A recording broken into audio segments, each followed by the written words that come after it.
The latest edition of the SDSU-NDSU basketball rivalry will leave people talking for a while, and chances are they'll be saying much kinder words in Brookings than in Fargo about David Jenkins Jr.'s dramatic and improbable buzzer beater yesterday to deliver a 78-77 victory for SDSU up in Fargo. The parallels to SDSU's game in Omaha on Thursday are striking.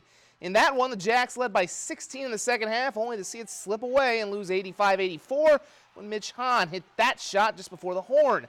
48 hours later, the road-weary Rabbits would trail at NDSU by as many as 17 in the second half and 9 with 2 minutes to go.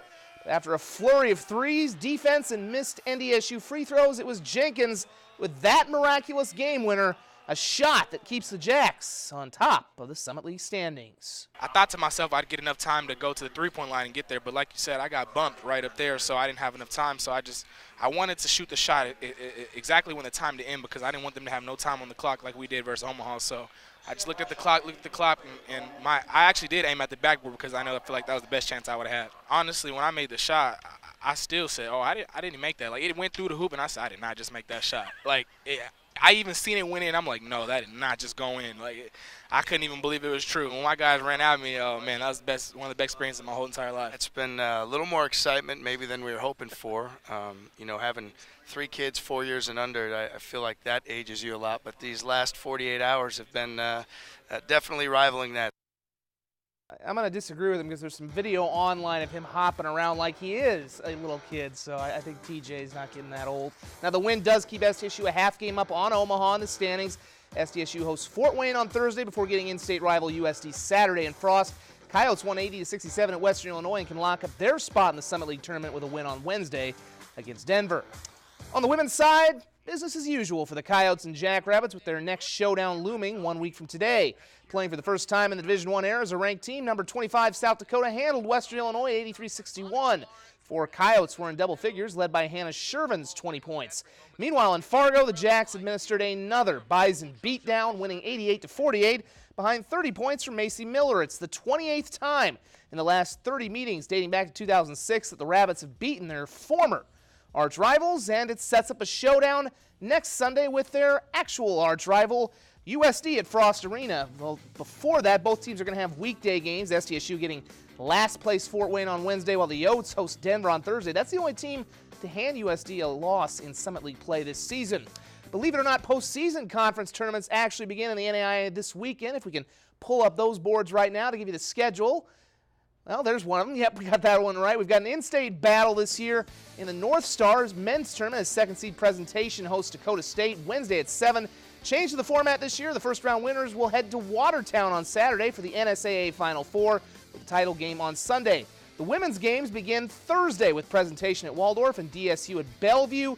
GPAC women's tournament also starts on Wednesday. Midlands at Northwestern is the 2 seed. Defending NAIA national champion Dakota Wesleyan against Morningside and Mitchell at 6.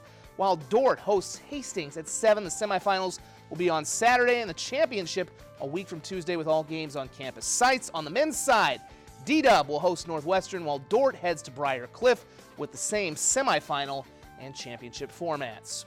For the first time since November, the Sioux Falls Stampede have hit a bit of a rough patch. The Herd have dropped the first 2 games of their Eastern road trip and tried to stop the bleeding in an afternoon matinee in Muskegon today. First period, they get on the board first when Jamie Cranilla bumped off the puck, still finds Artem Ivan-Yuzinkov, and he lights the lamp to make it 1-0 Herd.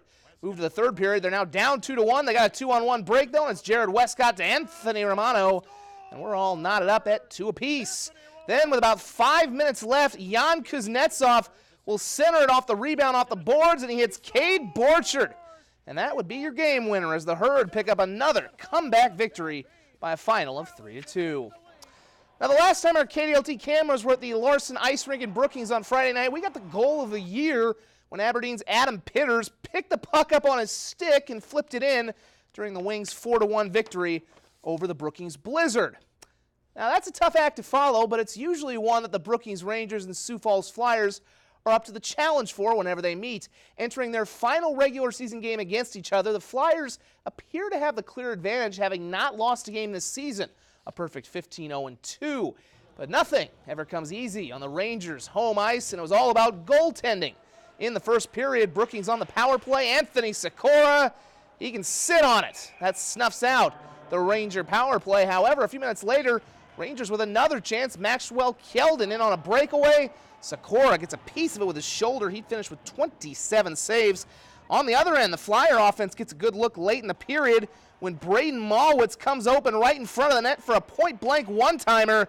However, Carter Schultz is there to stop it, and we're scoreless after one. In the second period, the Flyers finally break through when Sam Siegel takes it from the corner and goes top shelf glove side. It was 1-0 after two, and Sioux Falls would tack on 3 more in the third period to win 4-0.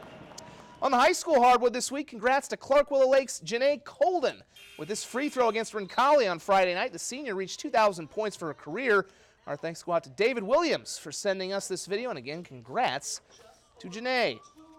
Back to the ice, the Minnesota Wild hosting St. Louis in a game you saw right here on KDLT today, and you didn't see much of a performance from the home team. Vladimir Tarasenko with the power play goal in the first period, and it's 1-0 Blues. They'd make the Wild fans even bluer a few minutes later. That's Ryan O'Reilly on another power play goal, and Minnesota gets booed off the ice. They lose 4-0. The Timberwolves' Karl Anthony Towns playing in his second straight NBA All-Star game tonight in Charlotte. He's with Team LeBron.